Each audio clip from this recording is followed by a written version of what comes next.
good afternoon and welcome to our Midweek Vibes. Today we have a very vibrant topic and a very vibrant team on set. And I'm so delighted to introduce them to you, even before I introduce the topic. On my right, please introduce yourself.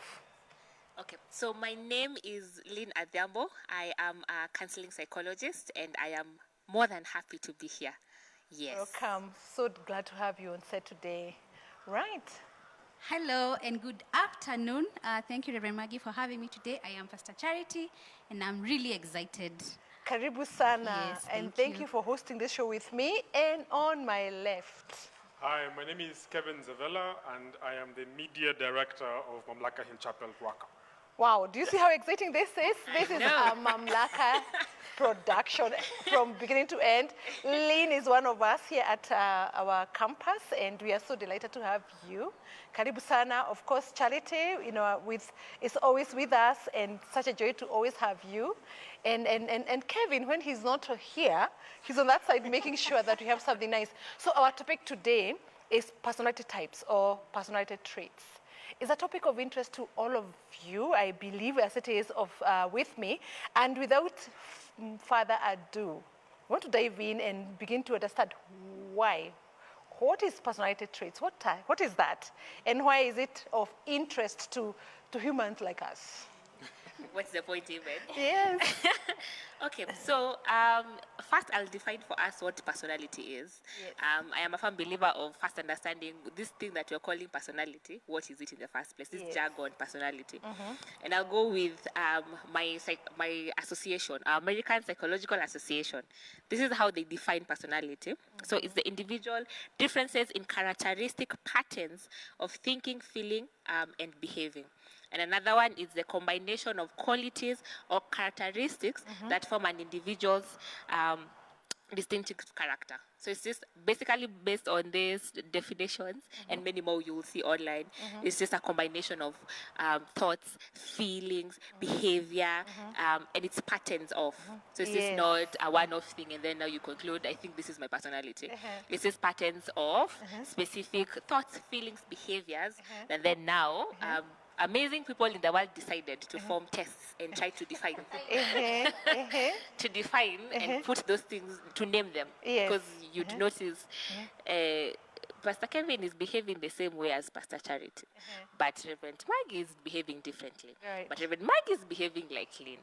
But them also, there's a small difference with another person. So that's why people just decided to just, over time, they studied specific behaviors, thoughts, ideations, and then they decided, let's name them a personality. So that's, when we say this is my personality, it is a combination of all of those things into one now. Yes. And those are things that can be observed? Yes. Yes. And most of them are actually observed. It's just something that you observe on your own and others as well can see. Lynn sort of talks more than the average person. She's not like... Yes, we know. Yeah. We know. It's true. I'm aware. We have met you before. Yes. But at the same time, you realize, but Nani, they're not as talkative or they're not as reflective or as quiet. So these specific things they study over time, you observe them, and especially a lot of times, I don't know if you've done the personality tests, they ask scenario questions. So how you behave when you're with your family, how you behave at a party, a gathering, how you behave in a public place. Do you prefer to be in a public place or a quiet place, or neither? you prefer to be in space. So such things, the people who just live in fantasy, and that's actually one of the part of one of the personalities. So then you observe over time with yourself and others, and then you conclude. When you do this test, you conclude this person is bending towards this or this. Yes. Yes. All right. Let's name them now. Yes. Yeah. So there are so many personality tests. Top of my head, I can think of 5. So there's the Myers-Briggs one. There's the 4 temperament one. The sanguine.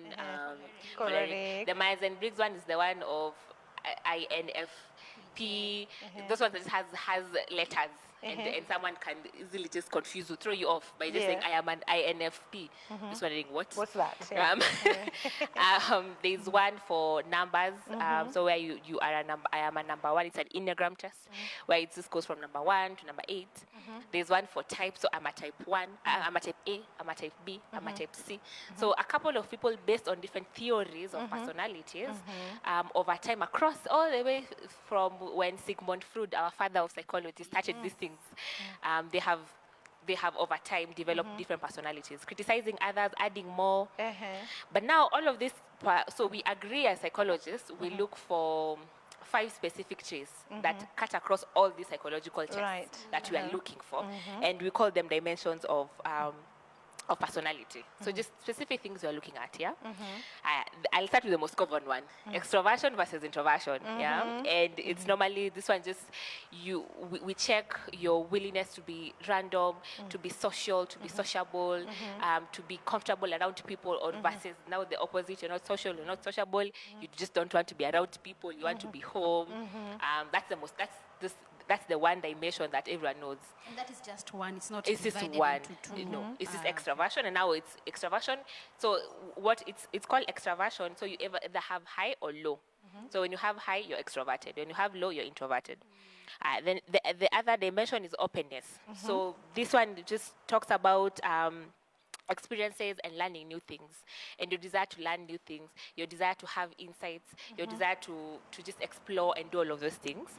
And so there are people who have high, there are people who have low. There are people who I just want to learn new things, I want to develop new things. Some of them just get stuck there. They always have new ideas. Sanguines fit here very well. I just want to try things. They're not comfortable in a place for at least 2 months. It's called having adventure. Yes, it's called having adventure. They want adventure. And then there are people who are low. Kevin can identify with that very well. Yeah. I love new things. I love learning something new. I mean, it makes life exciting. And those ones are really suffering during this COVID time, because staying in the house is I want to leave. Yes. Why are you? And then there are people who, now with the ones who have low in this openness trait, they're comfortable with routine, and I just don't work, like, this is what works. And there are those ones who they're very comfortable with these professions we are used to over time.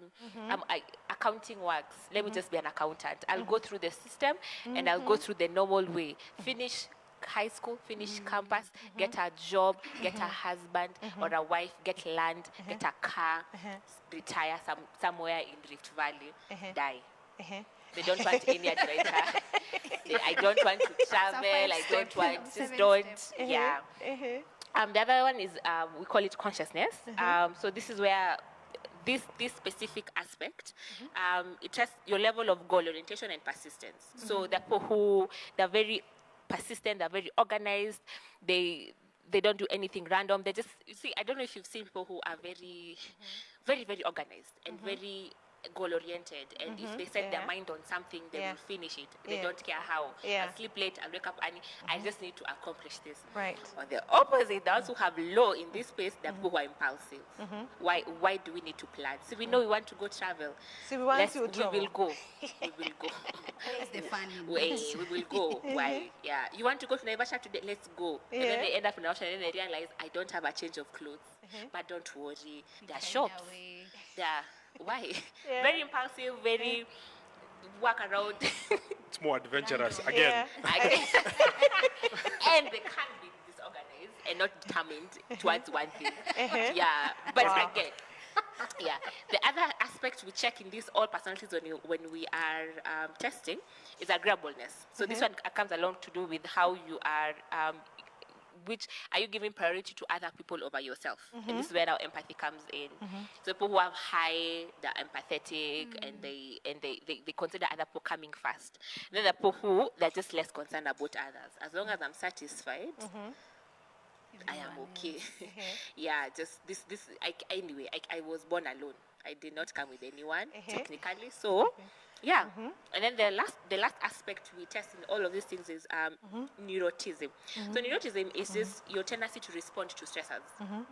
So every single time you experience stressors, so are you emotional, or are you logical, or do you ignore it, or do you or even in terms of emotion, is it controlled? So basically, these 5 things cut across. Now, when I'm mentioning all of these things, and when you do this personality test, you'll realize when I say one person is, let's say, is logical over the other, you'd think, oh, this is a choleric, or oh, in another test, this is an intuitive person, or this is a thinker, or so these are the things we check in all of this. So these things cut across all personality tests. Because if I start to mention personality tests, this show will be more than 3 hours because there are so many. We have the 16 one. Yes. We have 4. Maybe maybe a new one is being developed today and we don't know that will join in. Right. So yeah, but all of these things test similarly these 5 aspects. Yes. Wow. Yeah. Yeah, thanks for highlighting those. And it's good for us to know that we cannot finish this in one show, talk about the traits, but you can invite us to a place where we can get excited and learn more about how we are wired in that way. And what's the goal? Why know our traits? That's a really good question, because everyone asks why. What's the point of this? Why? Yeah. Our parents were fine when They the didn't guys know. before we were colonized. They were okay without knowing their personalities. What is it? This is the whole thing. I think the most important part is self-awareness, and it's understanding yourself better, because knowledge gives you power. Yeah. So the more I learn and I realize the specific patterns I have, and there's someone somewhere who has actually explained. And then a bit of this, all of these personality tests, when you finish, I don't know if you've seen, they do strengths and weaknesses. And so you can see, oh, these are my strengths, capitalize on my strengths. These are my weaknesses, I can work on my weaknesses. Oh, yes, indeed. Yes. Yeah. And then number 2, it also helps you understand someone else better. Yeah.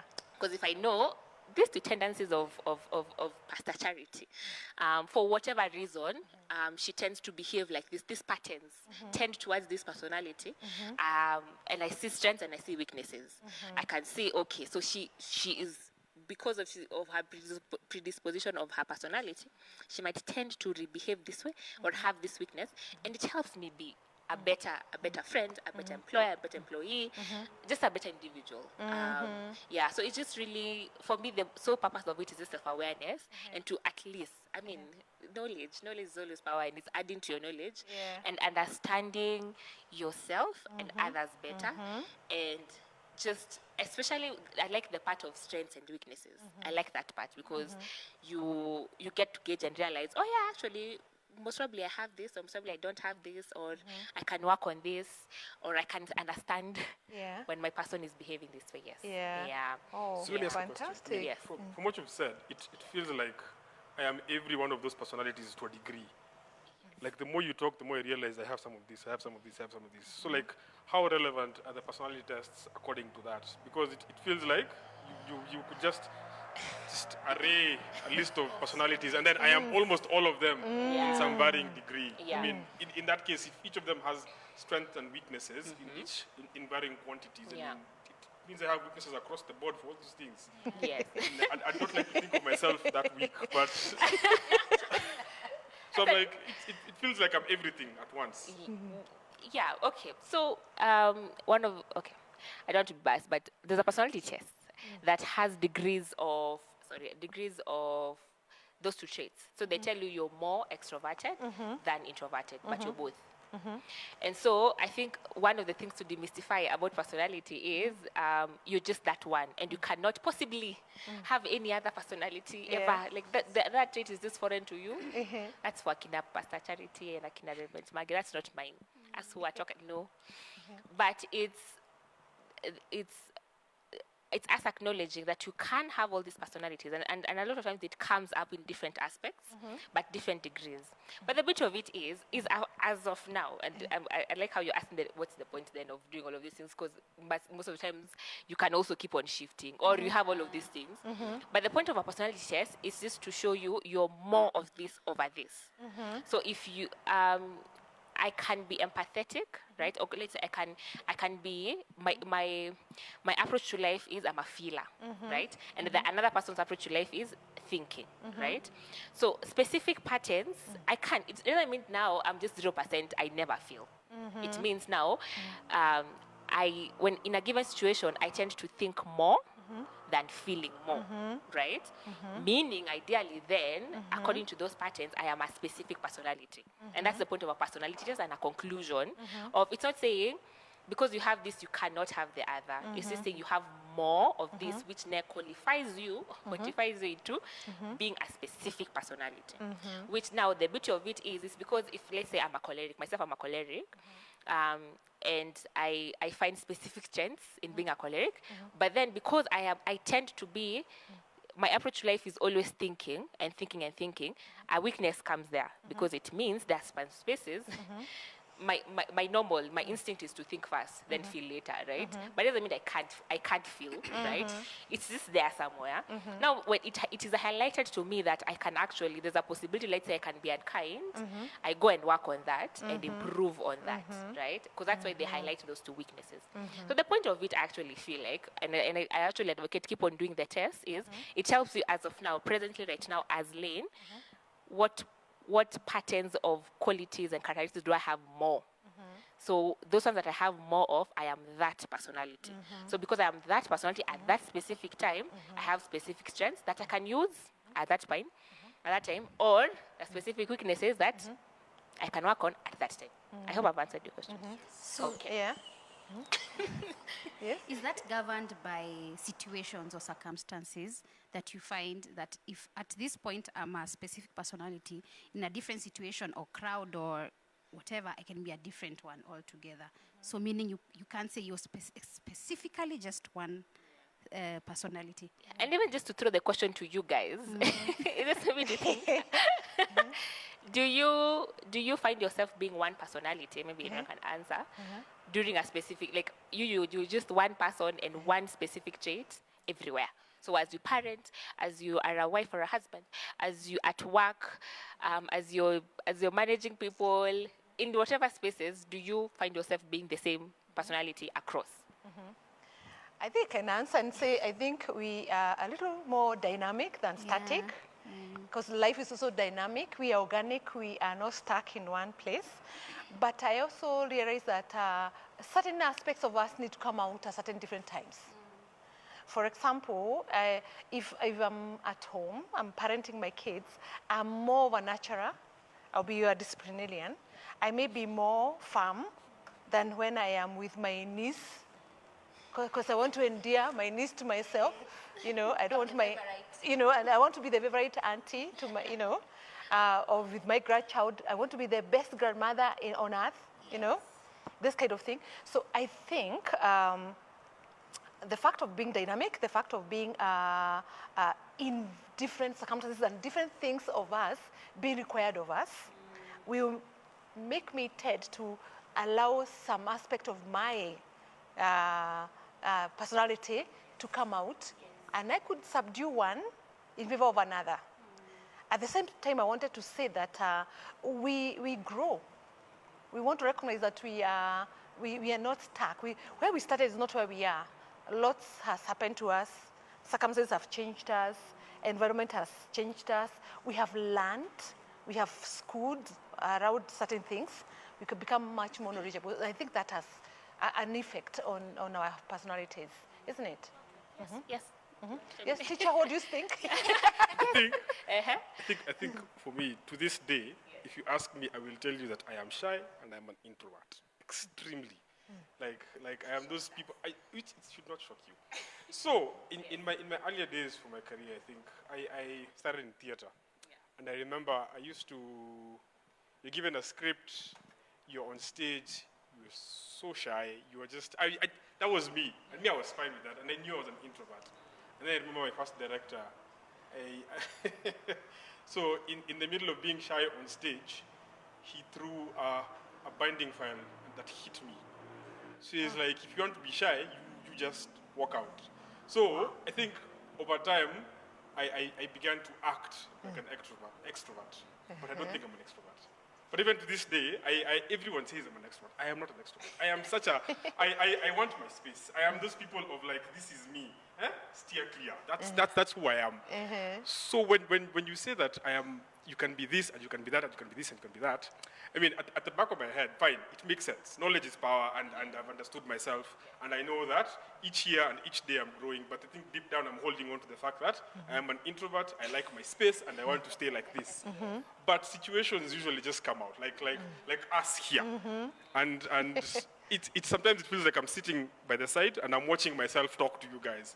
It feels like this is me acting. I'm not sure if this is really me. So I have to go, sit down, analyze everything, and say that, fine, it makes sense that I could be X, Y, and Z at the same time. I mean, I'm a growing being, I'm maturing. I mean, now I'm a parent. I can't say I'm an introvert. I can't say I'm going to go hide in the bedroom and my kids stay there. Though sometimes I try. I don't. It doesn't work. It does not work. Children don't listen that well, especially when they're that young. So they just want to come, they want to jump on daddy, they want to play with you. But I think I've always maintained the fact that deep down, I am an introvert. And I like to hide away. But, and every other interaction that I have is me acting. So it's that's why I agree with you and I don't agree. Yeah, you're just in between. Yes. I am watermeloning this situation. So I'm halfway because I think situations usually push me to the point where now I have to be interactive with people. Now I have to be social. I mean, the first time I was working in Mamlaka, I was told that I am snobbish. But in my heart of hearts, I believed I came to do a job, I am doing it, and then after I finish it, I am gone. But now to the outside person, it looked as if I was snobbish, and I'm not snobbish. It's just I'm quiet. So you see where I am. I'm in the middle. You make sense, but I still feel as if there's that true personality that lies deep within that says, I am this, and no one is going to take this away from me. And I like how you're saying you're the one who's holding on to that, even if evidence is, there's evidence, there's facts that show you are actually an extrovert. And it's just as you had asked, is different circumstances push us to a different personality. And that's why over time, something like Myers and Briggs came up because they realized we just can't say you're this and you're only this. You're a choleric and you're choleric, and or you're introverted and introverted. They had to develop more. And I'm even sure over time they'll even develop even more variations of personalities. Because they realize all of this person, this person called the human being has all of these things, because you realize I am an extrovert, but there are some places where I'll be quiet. I'll be very, very quiet until you realize, are you sick? That people ask you, are you sick? Are you okay? But no, I'm fine. It's just that I am just not feeling like doing this. So it's just, so different dynamics, different things can, and especially parents are here, there's normally a shift in personalities. There is. And you didn't know you're an extrovert until the kids came along. I think I married a wife who is those people who draw energy from interactions with other people. Yes. So, and she's very interactive, she's very social. So remember, one of the best things I like about her is that we can go to family events and I can release her into the world. So she interacts with everyone on my behalf. So I can just sit down and be quiet. I mean, just sit and observe. I don't mind that. I like to sit and observe. But even to answer, just to also finish this part, maybe I need to mention this, but there are also some times where I like where keep something the core. Sometimes at the core, there are specific things that even if you change different specific places, there are specific things about you. So like me, who is very talkative. I've been talkative my whole life. I've always been talkative. It's not, there's really, even if I'm sick, I'm talkative. So unless you're sleeping. Unless I'm sleeping. And maybe I'm dreaming in my sleep, so I don't know. So I'm just, So it's, even if in specific places, my talkativeness will come out in a specific way. Like over time, even if I'm around people I'm not used to, over time you'll realize this person is extroverted. Like the way he's saying, even if circumstances pushes you to explore some attributes, a lot of times you tend to be inclined towards innately. Deep down in my heart, I just prefer to just be alone in my room and lock myself. But circumstances is pushing me to being the same way. If I'm in a quiet place and deep down I just want to ask questions and talk, and people are not asking questions and talking, people are just sitting. And I actually have a question. So I've had this word called ambivert. And the ambivert is someone who's between introvertedness and extro. Is it a word, or is it something that we came up with? Does it? It's something we came up with. So and it's like actually every not in other, psychology at all. I mean, it's there. So the people Okay. who are ambiverts, who are in between extroverted and introverted. There's even omnivert. So someone who is, All of. they can be both and very comfortable. Oh, Yeah, really? they can be very extroverted or be very introverted, and they're okay, which I find very strange. But yes, there are some people. The way I understand it, correct me if I'm wrong, is that if you drew a continuum, and this is 10 and 10 on this side, and in between is 1.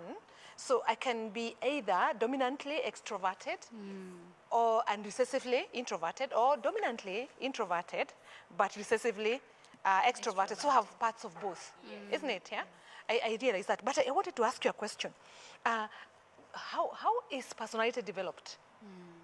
That is the most common question: nature versus nurture. Especially those ones in the psychological field, we have those debates. It's still Right. going on even up to now. And the people who want to understand: am I born this way? Am I naturally just extroverted or quiet, or is it something I picked along the way? Now, I'll start with nature.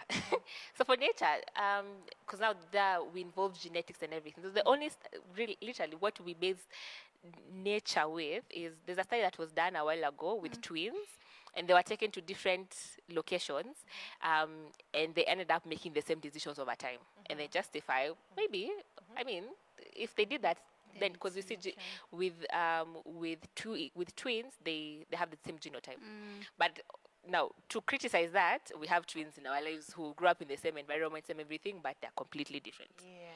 But then at the same time, so like even with children, you can have children, same conditions, same, especially from 0 to 3 years, where they grow up in the same home, but they're completely different.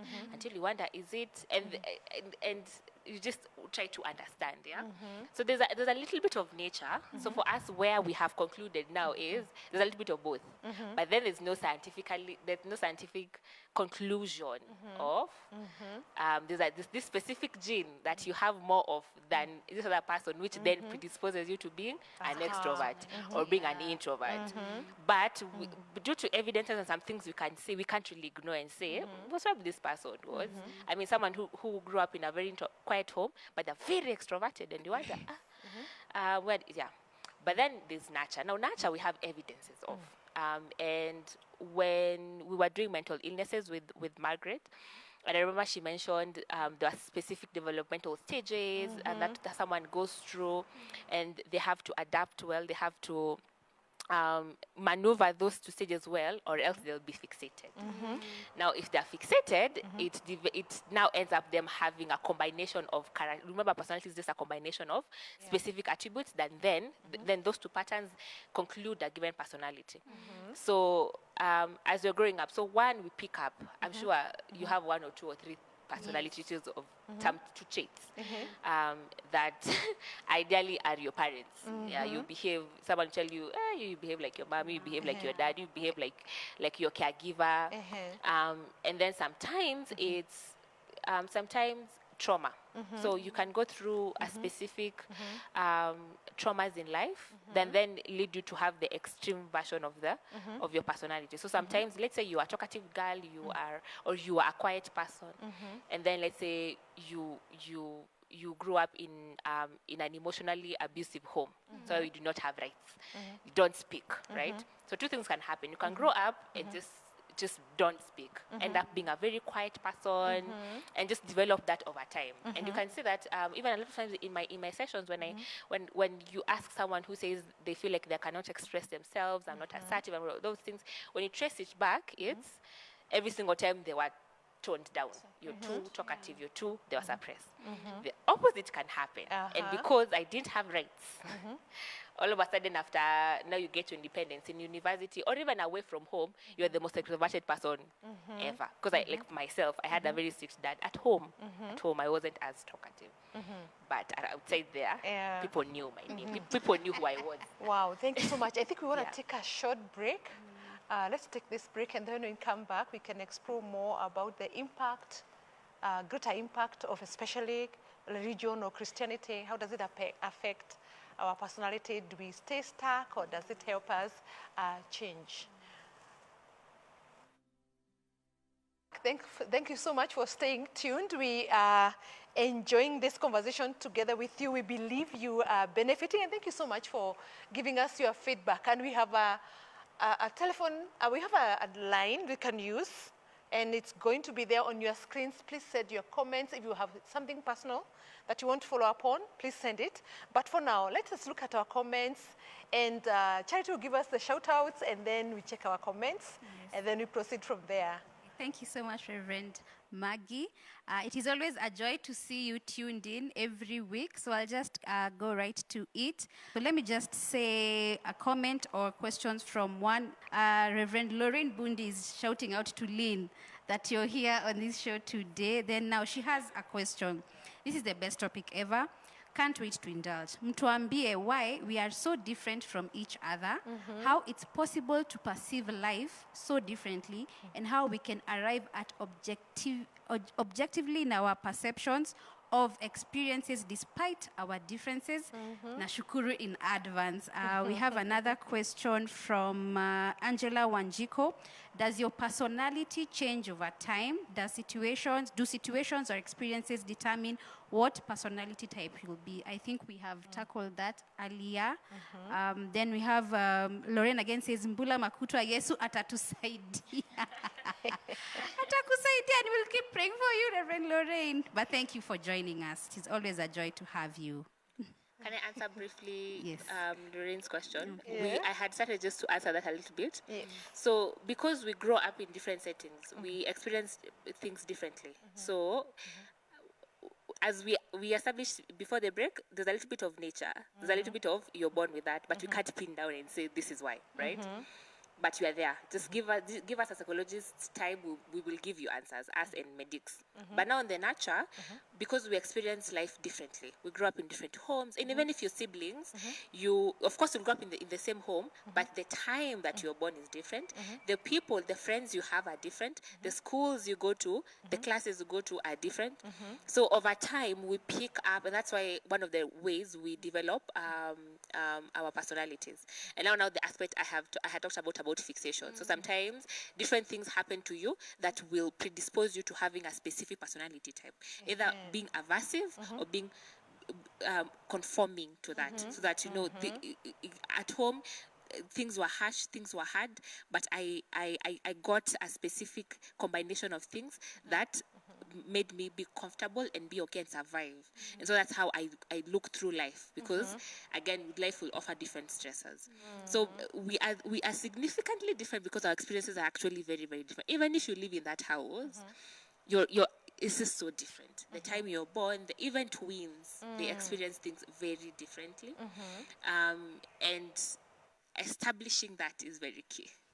And of course, yeah. So just to answer part A, I'm guessing, or A1 of her, because she has so many questions, is because we experience things differently and we pick on things and values and all of these things differently from different homes, from different things, we will tend then to have specific personalities, either reacting to what we experienced, or conforming to what we experienced, or this work, this not work. Margaret, the other time when they're doing mental analysis, did a really good job at going through the stages. So sometimes it's a fixation from your end. Sometimes it's a specific state that your parents or your environment was not handled well. So you ended up picking a specific behavior that helps you manage this. Sometimes a very simple example is we're more quiet because at home, a specific stage where the social aspect of you is being developed was not handled nicely. So then now you end up being not a social person. You end up being antisocial. Or maybe you grew up and there were issues with trust. Something happened, and then you grew up being someone, I just don't trust people. As a person, I just don't want to be around people. Or maybe you grew up in a social home. You were 50 in the house, and you just grew up and you just want to be alone. Maybe this was Pastor Kevin's experience. We don't know, but I just want to grow up being alone. Or on the other hand, because our place we were social, I want to be social. I want people. So different experiences over time when we go explains. And of course, you see our parents, our teachers, they also come with their experiences. So nurture is just a broad thing if you go through it. And then, as I had mentioned, there are so many theories again of personality. So many. There are like, I think 6. Where there's nurture. Then nurture, there's like 5. It's just a lot. But we've managed to, I think before Kevin asks you a question, let me ask this one before I forget. I've encountered people who had a difficult experience when they were growing up. For example, they washed a lot of dishes. I met this lady who had washed a lot of dishes and cooked a lot. So when she became big, an adult, she didn't want to cook and she didn't want to do dishes. Why is that? Because again, reactive. So this was a hard time for her. This was a sort of a trauma for her. Because as a firstborn, I know it can be traumatic. Chores can be traumatic. So it's possible to get trauma from chores. Even chores, because imagine now, like as a firstborn and my secondborn sister, we are 7 years apart. So meaning, even if she grew up, there's only so much she could have helped with. So sometimes over time, you end up doing something so much until you just want out. You get so traumatized. And our parents don't see this, but when you really think about it, African kids, after they grow up, we don't want to do these things. Let me just nod. I need a break from this. Actually, I think I'll hire someone to do this more. True. So I've had that a lot. Yes. Guys who don't want to keep cows. Because the trauma of Napier grass. Yes. It's just like when I grow up, I need a different system for myself. There's a smaller percentage that wants to continue because it's comfortable. This is what I know. So they actually end up doing more chores and they want to continue doing. But a significant amount, they just want to go the opposite because it was just a space that was not unhealthy. And especially even for our African setting, again, we need to look at culture when we look at these things. So how we were made to do chores was the problem here. It's not even the chores themselves. It's as if it's prison. Exactly. I think it's more like it's as if you wash dishes or you die. There's no in between. If you want to be alive, there's do no chores. negotiation. There's no negotiation. So you know, and especially remember when they were going through developmental stages. This can be conditioning or negative reinforcement. So where I know if I do this, I will get this, I will survive this. So I end up, as a child, you become conditioned to that. But then over time, you unlearn this. Just like, I need to break from this conditioning. I need to. So sometimes how you also make your kids, for the parents out there, how you make them do chores is the issue here. Because people from the West are not traumatized by chores, but they were doing it. The people who even had farms, but they seem to enjoy it. So even around these things, this response, how you introduce it to your children or your people or even your significant others. Because you can even traumatize your significant other with, with again, how. So for us, the way chores were introduced, I'm speaking myself as well, I think you're speaking for most us as well, especially me. I think it's very hard as an African parent, we wait for our children to grow up so they can be doing the chores. I know, so they can bring be that sent. remote. Bring the remote. Take my plate to the kitchen. I remember Make me a cup once, of tea. I know. So I remember my daughter had gone to visit her cousins a while. And then the moment she had gone, the other one is a little bit small. So when she had gone, we finished supper and then the plate on the table. And then you're like, we went to bed, we woke up. Then we said, where are the dishes on the table? Then we realized our daughter is not home. And she's the one who does the dishes, in terms of just taking them up and takes them to the kitchen. So we decided, so it doesn't become an issue where she grows up and she doesn't do dishes. We have an incentive where we buy you a lollipop, or the fabled Kinder Joy, which is just insane. Things like that. So we don't traumatize her. So I think we just give her that. And even teaching the principle around chores. You can, because you see, for us, we are not taught the principles of this. Our parents were teaching us really good principles, but we didn't know what those things were because you explain. Yes, you're just really do it. Your introduction to chores is just like, okay, am I supposed to pay for being in this house? But then when you explain the principle, child actually grows and knowing this is my parent teaching me responsibility. So again, I guess for me it's just the how. So I have a question. So in terms of personalities, someone could grow up and say, I am like this, and then you do a personality test. And then when you do the test, it confirms that you are this kind of a personality. So you say, because I'm like this, I will continue doing this. So it's my habit. See, I've done the test and it said that I am like this. So I can go on doing all the things that I do. I mean, is there anything wrong with that? Because see, the point of the test is self-awareness. Now I am aware I am like this. So I'm okay. I have a name for it. I can continue doing what I'm doing. Listen, Sumbo, don't come into my space because I'm like this. This is me. This is me. Take me as I am. Yes. Take me as I am. I'll go. I'll start by saying identity is not personality. And I think we mix those two, right? So I do the test. It tells me you are this. It tells you you are adventurous, you're a sanguine by that extension. And so you become a sanguine. Yeah? But then what we don't understand is that is a combination of traits and some behaviors that we conclude you're a sanguine. But is that who you are? And it's a combination of identity. Because you see, personality is part of identity, but it's not identity. And this is something we mix a lot. And so I do this test, it affirms me. And then I look around, like, yeah, this is me. This is who I am now. I am a choleric. And it even extends to even you identifying others. So when you see a choleric being empathetic, you're just like, no, cholerics cannot, Reverend Lorraine, cannot be empathetic in any way. How? The empathy is not something they, right? Or extroverts. Extroverts cannot keep quiet. No. So don't just lean with a specific job that requires her to keep quiet because she will mess it. No, right? But then, ideally, when you really think about it, personalities, first, there's a genetic bit of it, yes, but there's a part that you really pick from others, right? And so when you walk around and say, actually, even before I continue with that, when you do your personality test, they normally have a section for strengths and for weaknesses. Now, I'll give an analogy. You watch the news and then you're told, tomorrow there might be rain. You say, now I know. And then the next day you don't carry an umbrella. How has that information helped you, right? You will get rained on, right? But you knew you were aware of what's going to happen the next day. So it's the same aspect with personality test. The point of this personality test is not for you to name yourself and live your life. There's normally a part for strengths. The part for strengths is for you to capitalize on that. So one, affirm. So sometimes you might be doubting, maybe this is a strength. But then they confirm this is actually something you can capitalize on. And the people who really capitalize really well on their strengths. So like as a talkative person, I can capitalize that on even career choice and decide because I'm talkative, let me go towards a line that will require me to talk a lot and go there, right? I can be a lawyer, whatever, right? If I'm introverted, let me be an accountant. I will have a space, I'll have my office, I'll have my... But then there's always an aspect we neglect, the weaknesses. So the point of these guys highlighting the weaknesses, not for you to know and now walk around and justify bad behavior. I like to say bad manners. And excusing it as well. Excusing it. No, it's again, because the point of you being told it's going to rain tomorrow, it's for you to have an umbrella. There's a reason why they're telling you earlier on to do something about it.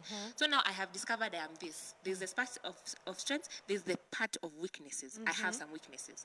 And the beauty of it is, in the psychological world, when you come to therapy, we have techniques for that. We have techniques to help you with these weaknesses that you might have. Right. So that you don't walk around and say, this is me, and this is what I do, and so this is who I am. And even just to pitch in a little bit and say, we also need, because I know we'll probably talk about this more in future, but there's specific attributes we attribute to specific personalities. And I liked how you asked me before, how comes cholerics tend to be self-aware and others are not, right?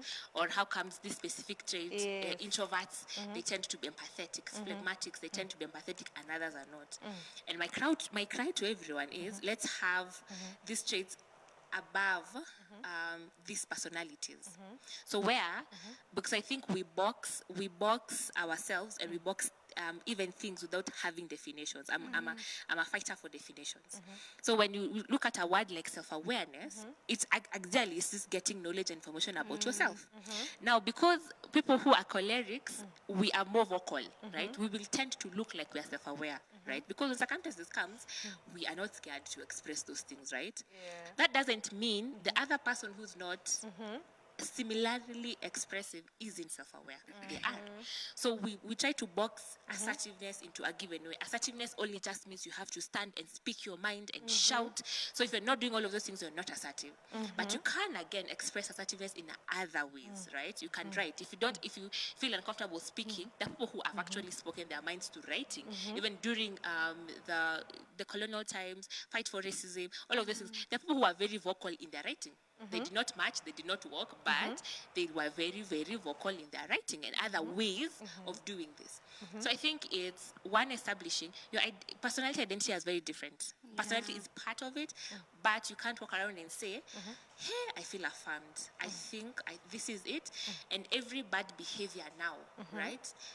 It's officially excused. I have no control over this. I don't know what to do. Yeah. And I think it is even sadder now. Let me bring in Christianity when we justify these things now and say, I have no control over this because of my personality. I am more predisposed to unkindness. And so just please bear with me, be some fellow believers. I don't know how to be empathetic. I really don't know, and I don't know what to do. And it's just beyond me. Wow. But the thing is, with personality, it's a combination of traits and behaviors. So you actually can, and the psychological world has techniques that can help you to work on some of these things. So to answer your question, it is just look at it objectively. Don't peg it to the personality and say, this thing, I am like this because of my personality.